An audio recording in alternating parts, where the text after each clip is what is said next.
Welcome to the Star Chamber.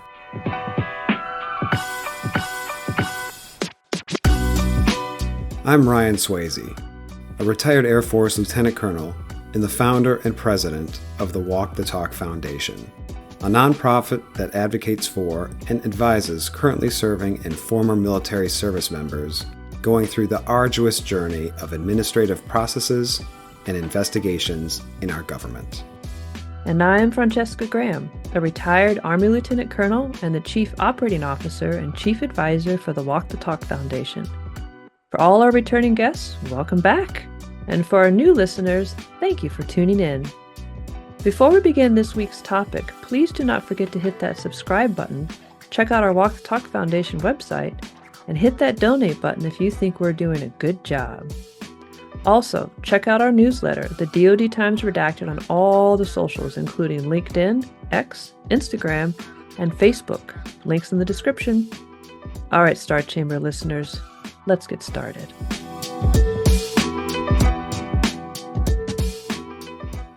All right, welcome back, Star Chamber listeners, for our first episode that we have the great honor to actually have some guests on the show. I'll introduce those guests in a couple minutes after I kind of give a brief background on what we're going to be covering during this episode. So, the topic of this episode is the Red Hill fuel disaster. So, the Red Hill fuel spills of 2021 involved 3 different significant incidents at the U.S. Navy's Red Hill bulk fuel storage facility near Pearl Harbor, Hawaii, which resulted in extensive environmental and public health impacts. The first one, although we actually don't read about this inside of the DoDIG's report that we'll reference a little bit later, was an event that occurred in January of 2021 when it was confirmed that the D-Fuel pipeline at Hotel Pier, Pearl Harbor's Deep Draft Pier, was leaking various fuel products, including jet fuel and marine diesel, into the ground and the ocean. Ultimately, this fuel spill resulted in about 7,000 gallons of fuel released into Pearl Harbor over a period of time. The Navy, maybe not surprisingly, refused to acknowledge that spill was an active spill, and it was not reported to the authorities, probably even including the state of Hawaii, but who knows? Likely, and stated it was a historical contamination from World War II, so the Navy says. But I think there's at least like a 50 or 60 or 70-year difference between World War II and 2021, but we will not go there. Actually, I just did. So after January of 2021, then in May of 2021, there was a second incident at the Red Hill Lower Access Tunnel, which is over Oahu's sole source drinking water aquifer, which, if those of you who don't know what an aquifer is, in very layman's terms, also known as my brief research prior to this podcast, is essentially an underground river, which we can then drill into in order to get fresh drinking water. So there was a spill occurred in May of 2021, which the Navy states released 19,000 gallons of jet fuel, and that this spill, these 19,000 gallons, was contained and collected into the fire suppression retention line. So essentially the Navy says, well, that fuel was contained inside the facility. It never went into the water. However, eyewitness accounts state that, on the contrary, the fuel was not contained and was released into the ground above the aquifer, which then allowed the fuel to seep from the top of the ground into the aquifer, or the fresh drinking water supply, below inside the aquifer, while other portions of that fuel was collected into the fire suppression retention line, where, in November 2021, it spilled. Now, November 2021, an estimated 14,000 gallons of fuel leaked from an overhead pipeline, where portion had gone in May of 2021 spill, contaminating the Joint Base Pearl Harbor-Hickam community water system. The contamination affected the drinking water supply and impacted thousands of military families and local residents. Did they tell the state of Hawaii about this fuel spill right away, Ryan? No. No, they did not. Of course not. So, after about a week and a half, nor their own people or their families, small children involved, included babies, infants. So after about 2 weeks, complaints of the Navy started receiving complaints of fuel-like odors, health issues and water discoloration. And after they started receiving these complaints from local residents on the military base, that is when they decided to start an investigation. Not prior, not from the from the January 2021 spill, which was something that happened in World War II, 70 something years ago, not from the May spill, and certainly not initially triggered as a result of the November spill. It was only because they started receiving phone calls. So in December of 2021, the Department of Defense Inspector General system initiates an investigation. 3 years later, on November 8th, 2024, 3 years. 3 years, the results of that investigation were published, which we'll get into a little bit of the details of that later and our impression of the fantastic, sarcasm, job that the Department of Defense IG did in collusion, potentially, we'll say, with the U.S. Navy to discount all leadership from any leadership responsibility. But that's a spoiler alert, and I apologize to that.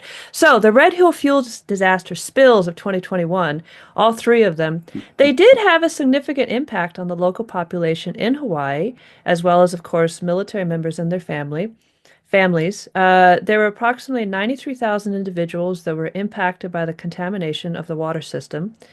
This system served military personnel, their families, civilian residents. So when we say impacted, what do we mean by that? Health implications, first and foremost. So there were approximately just shy of, we'll say, 7,000 people, military and civilian, including infants, who experienced and continue to experience a series of incredibly serious medical problems as a result of these fuel spills, and more importantly, not just as a result of the spills themselves, because stuff happens, but more importantly, because the Navy did not immediately notify the residents, military and civilian, that the fuel spills occurred. So you had, for roughly a week to 2 weeks, you had parents bathing their small children in water that had been contaminated by jet fuel, drinking water that had been contaminated by jet fuel, and using plastics that had been jet fuel had seeped into, pacifiers, these types of things. Result being that you have a number of people, varying degrees of health issues, but one that sticks out to me especially are children, infants who are not born with any sort of cognitive difficulties, who now have permanent cognitive impairments as a result of this fuel spill that the Navy leadership did not tell the right people about. The other major event is that due to the lack of access to fresh water, approximately 1,000 military families were forced to relocate from their homes to temporary accommodations, such as hotels and other non-permanent areas due to the unsafe water conditions. And as we'll hear from one of our guests as we move into the podcast, she, her husband, and her two small children had to live in a hotel for approximately 6 months due to no longer being able to reside at their residence. So that's just an overview of what we're going to be talking about in this series of 3 podcasts, specifically talking about the failures of the United States Navy to properly handle what accidents happen, but to properly execute their leadership responsibilities to notify, to care, and to take care of their people and the residents of Hawaii after 19,000 gallons of fuel were spilled into the drinking water system. Not to mention the active collusion for the cover-up that involved at least the Navy and the DODIG. And now we're receiving reports of likely collusion with the Department of Justice to keep it all under wraps as well. Exactly. So a huge issue. And why are we talking about it on this show, Ryan? Yeah, great recap, Cheskin. Good morning. How are you? I am just wonderful. How are you doing? Well, I'm not so wonderful because this story, frankly, disgusts me on several levels. And I'm going to tell you why. And I'm going to tell you why people should care and we should really pay attention to this, because I believe that in the future, when the Francesca Grahams and Ryan Swayzes of 2060 are going through their professional military education, Red Hill will be a case study in the betrayal of our service members and their families. I vehemently believe that.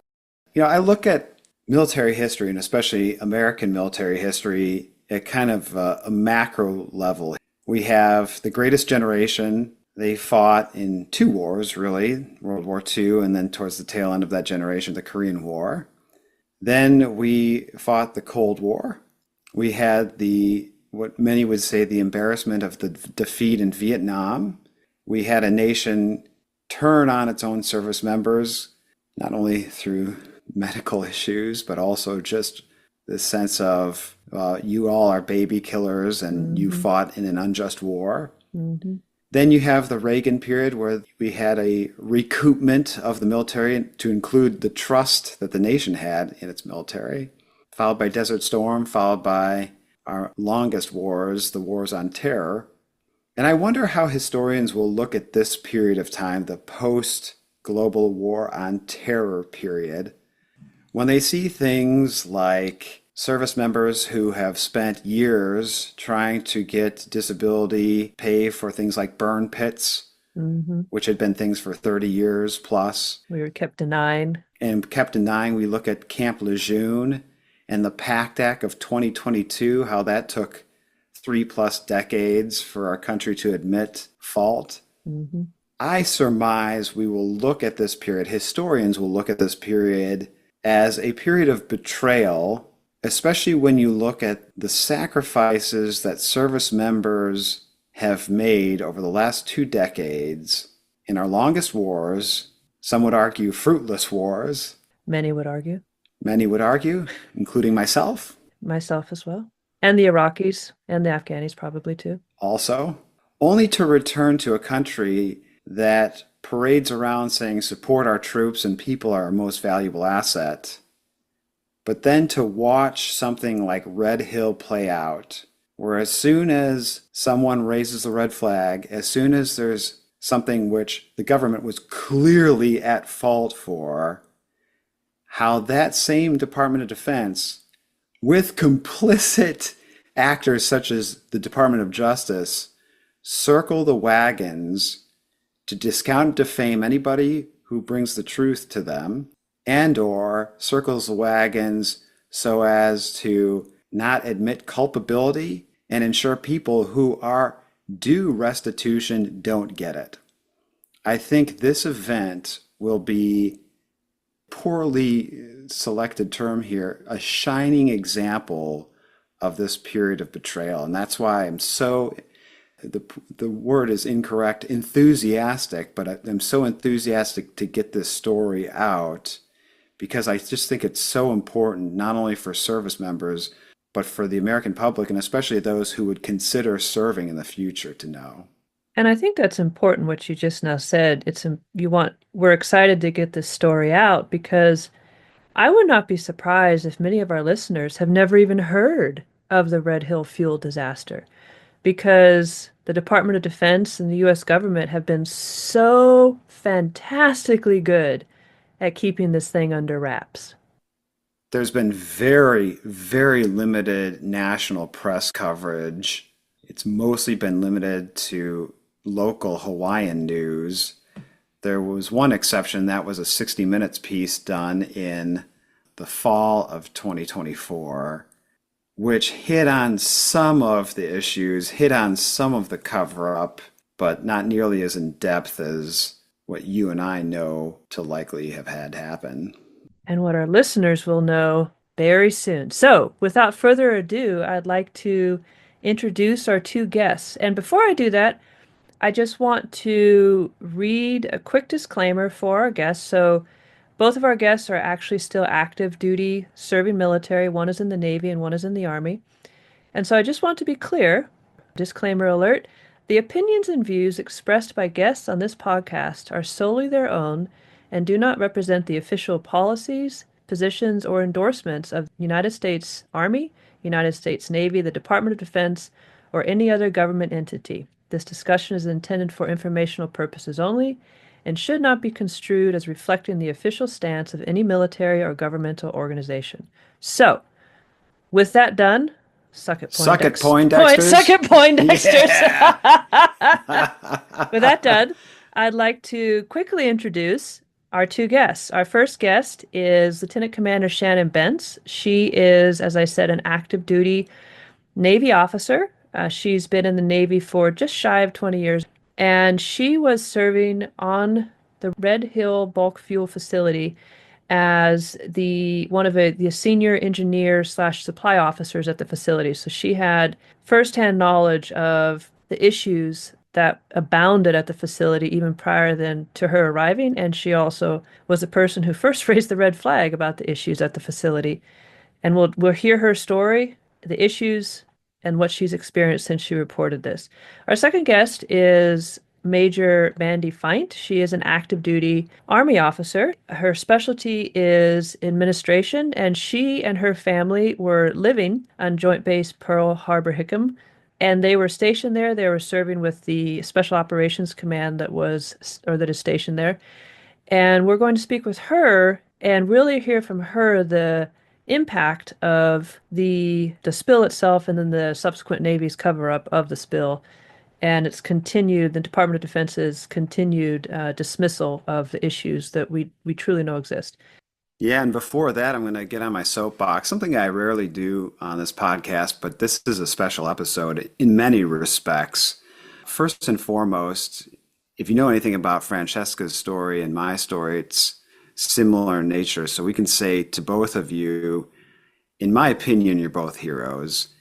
It takes an inordinate amount of moral courage to do what you both did, still do it on active duty, and see it through. Mm-hmm. And that's coming from a very personal place in my heart, having done something similar. To watch the system fail you, to watch your chain of command fail you, the Inspector General system fail you. Probably there was Congress involved in those failures as well. And maybe most painful is your colleagues and friends who are supposed to be your battle buddies, shipmates, wingmen. When the heat is on, you see how they cower as well. But it's a tough road to hoe, for sure. It's fascinating to me that the military very much encourages and rewards courage and valor, but only in certain circumstances. If you go off to war and you're under fire from the enemy, they name a street or a school after you. But if you stand up for what's right and you speak the truth, but it goes against the narrative, it goes against the institution, then you're a boat rocker, a troublemaker, an extremist, a conspirator. I've heard it all. We've heard it all. You've heard it all. Mm-hmm. But you stood and fought when so many, I'm sure in your personal stories, as was the case for ours, did not stand the fight. So bravo to both of you for doing this. It's impressive, and that's why I'm so excited about this show, although the subject matter itself is not so pleasant. I'm glad to have both of you. Glad to know both of you. I'm proud to know both of you, and I thank both of you for coming on. And with that, I will turn it over first to Shannon to give a little bit more fuller introduction of herself. All right. Thank you for having us. Just some background on me. I'm a supply corps officer. I started out as enlisted in the United States Navy. And then after a few years, I put in an officer package for a supply corps officer, which is the business managers of the Navy. So we deal with millions of dollars of buying parts or food or whatever it is to sustain the force. So I go in, baby ensign, go to a cruiser, assigned on my first ship as officer, all male crew, only 3 females, did really well, put in a package for one of the first women on submarines.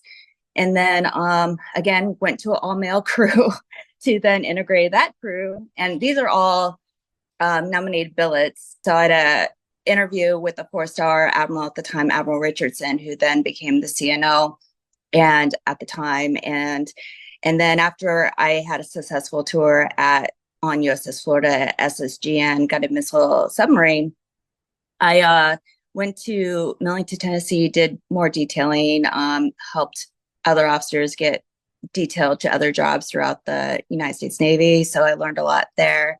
And subsequently got nominated and put a package in to go to University of Kansas, which is a Civens program for officers where the Navy pays for your graduate master's degree. So I got selected to go get a petroleum management degree at University of Kansas, spent a couple of years there doing business and engineering management. And that's where times kind of turned. And I interviewed actually a couple officers to get to Red Hill And subsequently, I got detailed to the Red Hill Bulk Fuel Storage Facility, also known as Red Hill, or also Defense Fuel Support Point, Pearl Harbor. So there's a few different names we call it.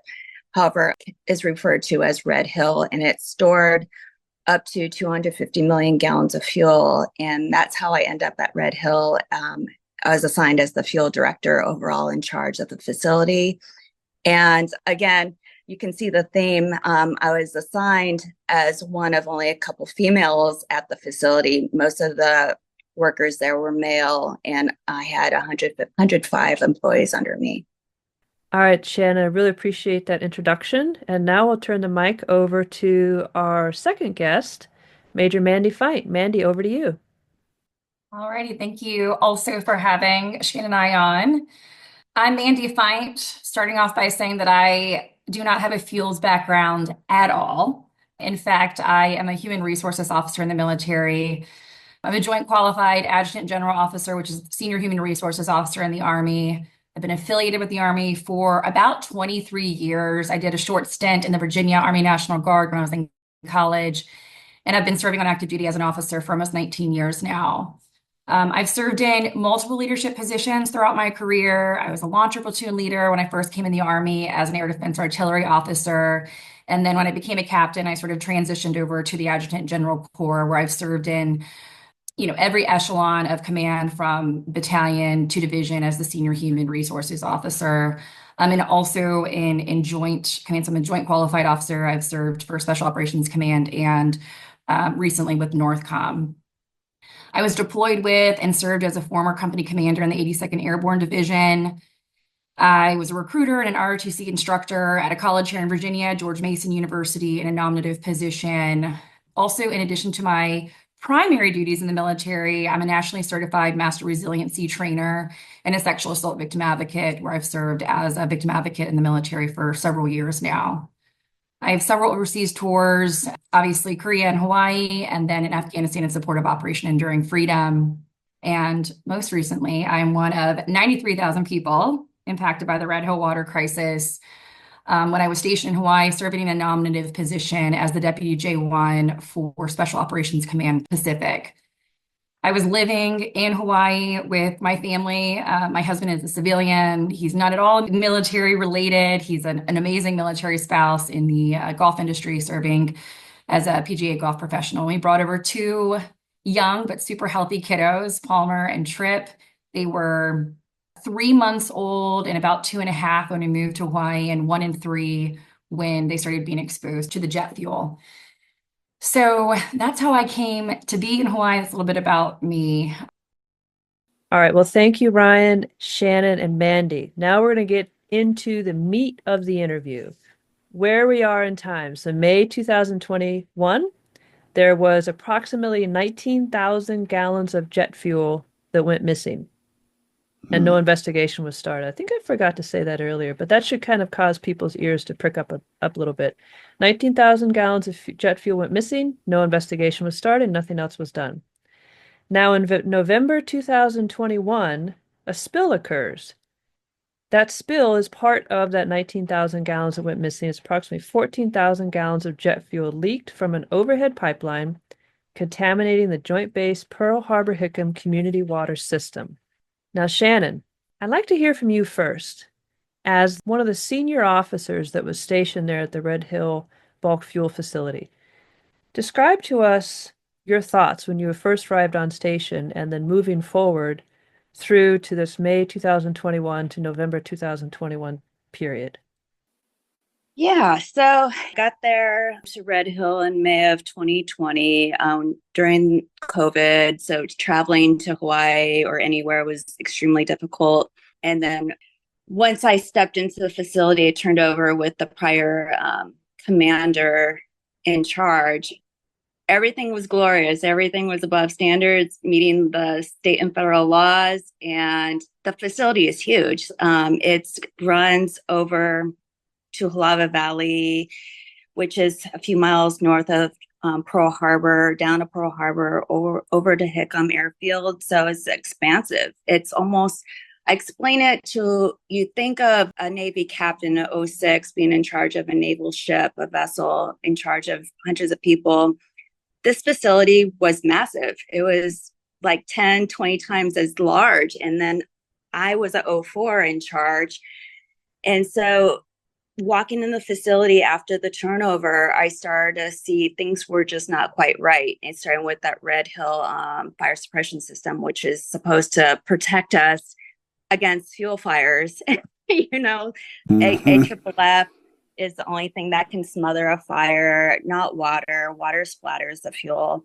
So when I found that the valves were locked out, essentially the system was never working after it was built in from 2015 to 2019, found out, brought it up to my captain at the time. And I was just absolutely shocked. He said, "Oh, I know." But he didn't tell anybody, including myself. And the prior commander had known. And I said, "Why did you shut it down? Or why was it never working?" "Oh, well, the AFFF was above the aquifer, even though it was built with AFFF. We didn't want the AFFF to inadvertently leak into the aquifer." However, he was throwing myself and all his employees into the facility to run it, knowing that we weren't protected. And then from that point forward, it was just everywhere I turned, the facility was falling apart. And then eventually I discovered that fuel was leaking into Pearl Harbor, and found out that people had known of it, just didn't make it known in a fuel spill report. Okay, thanks, Shannon. It's very important here, and I apologize if I'm going to reiterate the obvious or what's already been stated a few times throughout the show, this multi-episode show. But I think it's critical to keep track of the timeline of events here, especially as it relates to who knew what when. So as soon as Shannon shows up in February of 2021, she starts highlighting the deficiencies for the facility. There's no investigation done. We'll learn how she was retaliated against for making those reports. The fuel goes missing in May of 2021. The DODIG report said that Navy leadership was not informed of that missing fuel. What they omitted in the report, of course, and they'll make several other omissions, was that throughout this time, Shannon was also making reports to the DODIG, the ones eventually tasked with the investigations, 5 months after that fact. Mm-hmm. Then the fuel spills in November of 2021, and it's at this point where they essentially come to the conclusion that they can't keep it under wraps anymore. And despite Shannon raising the alarm for months consistently, and them stonewalling her, stalling her, and then eventually retaliating against her, they can't keep what she's been reporting under wraps anymore. They'll keep her under wraps for sure, but the fuel spilled, the horse has left the stable, so to speak. And finally, in December of 2021, nearly a year after Shannon has begun raising issues, is the Department of Defense Inspector General system energized into what would be a nearly 3-year investigation. Energized, I would like to point out, not because the fuel spill occurred, not because you had this Navy officer raising the red flag for nearly a year, and not because people were being poisoned by jet fuel in their drinking water. They were energized because the public became aware that they were being poisoned by jet fuel, and they started making phone calls. Mm-hmm. And something that I wanted to just kind of see if you could walk us through a little bit, Ryan, is Shannon, she's an 04. She's a lieutenant commander. She's a relatively junior officer. One would guess that there are a lot of people, Navy personnel at this facility that are more senior ranking than her, who probably knew that this was happening because Shannon, being a professional officer, she undoubtedly told them that there were issues. So what are their motivations, hint, hint, MIC, for not doing anything about what Shannon's been talking about?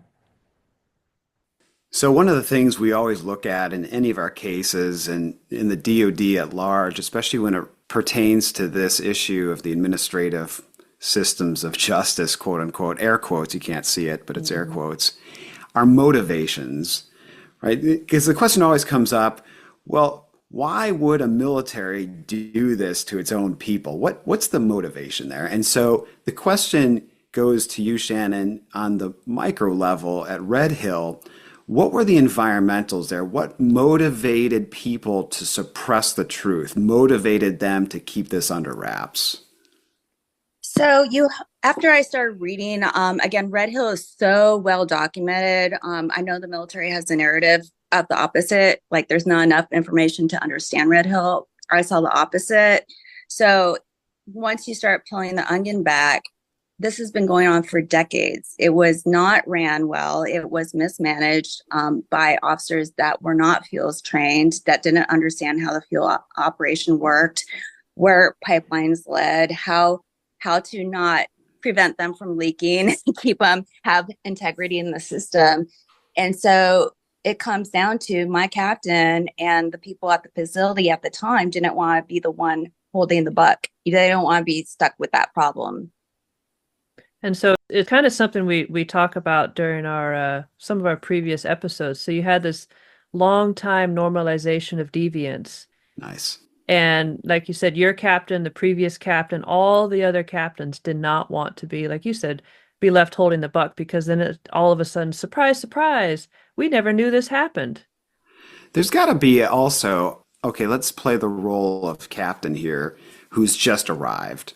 Let's say that person arrives and finds all the deficiencies you do. If they report it right then and there, it's not on them, right? It's like, hey, I just showed up. They have plausible deniability in that. So was there something else from either monetary, contractor side or something which was pressuring the military leadership to keep it on the down low? Absolutely. So the other side of the problem is these defense contractors. So especially in Hawaii, I've seen it through the commands, especially NAVFAC, NAVSUP, the PAC Fleet, Indo-PACOM. When these admirals make or 06 and aboves or admirals retire, guess who the vice presidents of these companies are? It's so retired. Shocking. So Wow, good. look at our shocked face. So Wow. good. So good. What? Absolutely. Yeah, as a matter of fact, according to the Quincy Institute, between June of 2018 and July of 2023, over 80% of high-ranking, i.e. 3- and 4-star officers, took positions as board members, advisors, executives, consultants, or lobbyists for the MIC, for the military industrial complex, specifically defense contractors or related financial institutions. So it makes sense for these senior ranking officers not to action anything this junior officer is telling them, because they might be throwing mud in the noses of their future employers. Bit of a conflict of interest there. Yeah. Yes. Ike was right. Ike was right. Ike was right. So aside from the MIC, the military industrial complex, being in bed with the Navy and vice versa, Shannon, in your intro, you talked about the role of gender and the challenges of gender in your upbringing. Was that also playing a role once you started reporting the deficiencies of the facility? Yeah, absolutely.